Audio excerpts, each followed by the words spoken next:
there's a theme going on, a racist theme. It's often, sometimes, it can happen on the show because, again, it's a mirror, it's a reflection of what's going on from this view.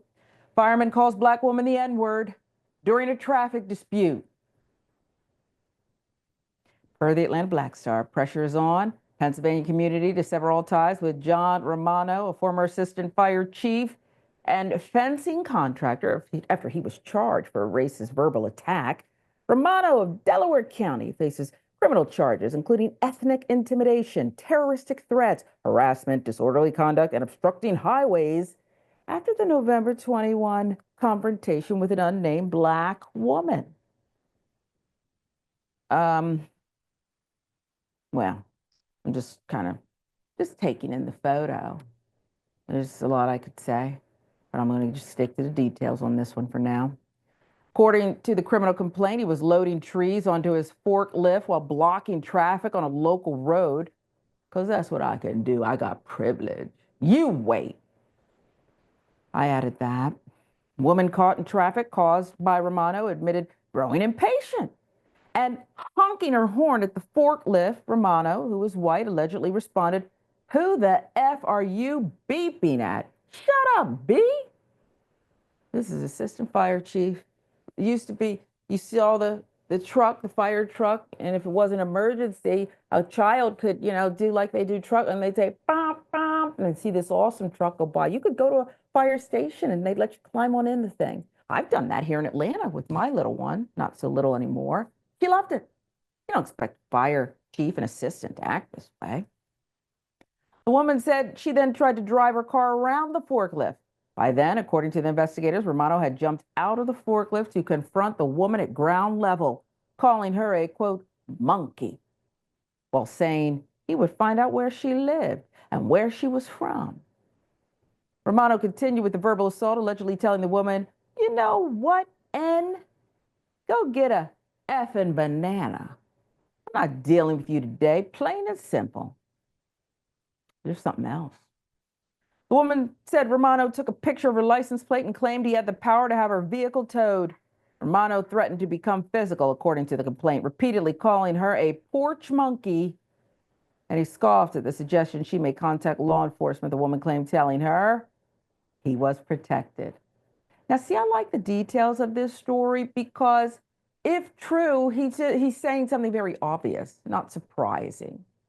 I knew exactly what he meant. I have the power to have you towed. He's saying, firemen, police, play cards together.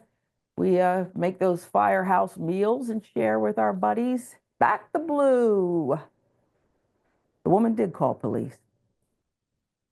Romano, recorded on body camera video, admitted to calling her the N-word and then told one of the officers, "I'll tell you what I said. I'll say it again. It's my belief. They're all animals.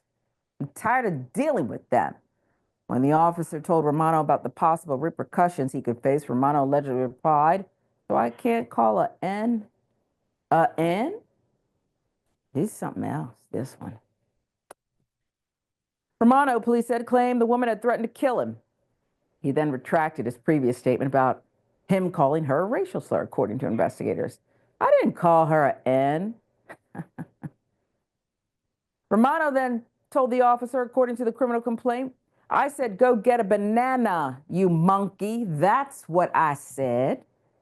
So how's that racist? She is a wild animal. I can't, Jackson, I'm reading what's presented here. I'm trying to just give people the information, and I kept it straight until you had to go there. And you got it.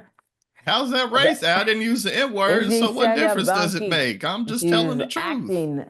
Acting like a wild animal. Okay. Right. This guy's a piece of work.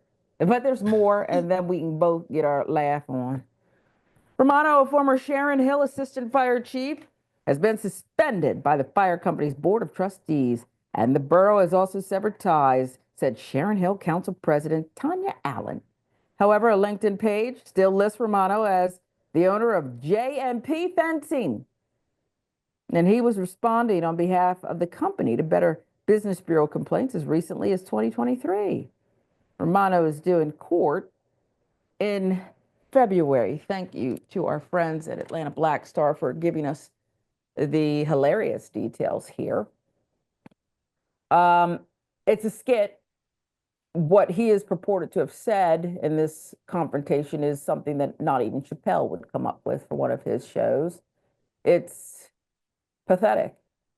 But you saw how, and I wonder what you make of this, Jackson, how open he was on body cam to the officers, right? He was very open. Yeah, I said it like, we're cut from the same cloth. You wouldn't just do that, but this is what's systemic, folks. He went up there. There's nothing in the reporting that says they were friends. Maybe they've seen each other. I don't know. But he felt pretty comfortable acknowledging what was said. What say you? Well, firstly, this guy is seriously committed to not liking black people at all. My man's is for real. But I think this is pretty good insight into how racist pathology works. I mean, people seldom think they're bad. Like it's the human entity doesn't do well thinking that I'm a bad guy, I'm evil. Like people don't really operate that way. People think that what they're doing is just and right if they think about it at all. And when you're genuinely a racist like this guy, and Yeah, he said it, like they're animals. What? I can't call an N-word an N-word? Like what all of difference them. does it make? It's Yeah. yeah, it's like it's not racist, it's just the truth, like when you talk about like the black community and all the things the black community has been through, all the effort that's been put forth to keep the black community down. Legally now we still have redlining just by different names, stuff like that. Well, no, it's not that. It's just that black people are lazy and stupid and they just can't get their act together. They don't, like the fathers don't want to be in the households. That's all it is. That's all it is. It's not that America is systemically racist. But this is just a good insight into how that works. He doesn't think that he's racist. He thinks that he's just calling a spade a spade, which is why after this past election, so many people, even on the left, and by left, I mean the general left, liberals, and anybody to the left of that, it's like, no, I don't really know if racism had that much to do with this, if you really think about it. Even though the last 10 years of our politics has been consumed by racism, and Mm-hmm. Donald Trump's whole agenda practically is racism, with a little bit of talking about grocery prices. Oh, it's just baked into the cake. But yeah, one, I mean, you got to laugh at people like this. I mean, Yeah. it's not funny, but it is funny because he's a loser and an idiot. But also, again, it's not racism. It's just what it is. And just the sheer privilege again. Forklift, blocking traffic, and then you're going to come out, you're inconvenience people, and this is what we're doing. Okay, Mr. Romano, I even think Cherry Hill could do more. Just like someone's caught up in a criminal case and they print their names in the paper, these towns still do that. I think if you did that with racism, it might start to shift things. How much, I don't know. I don't know. Uh, Bananas. You're bananas. And now Go eat a well, banana. you go eat a banana. Come on, man. Come on.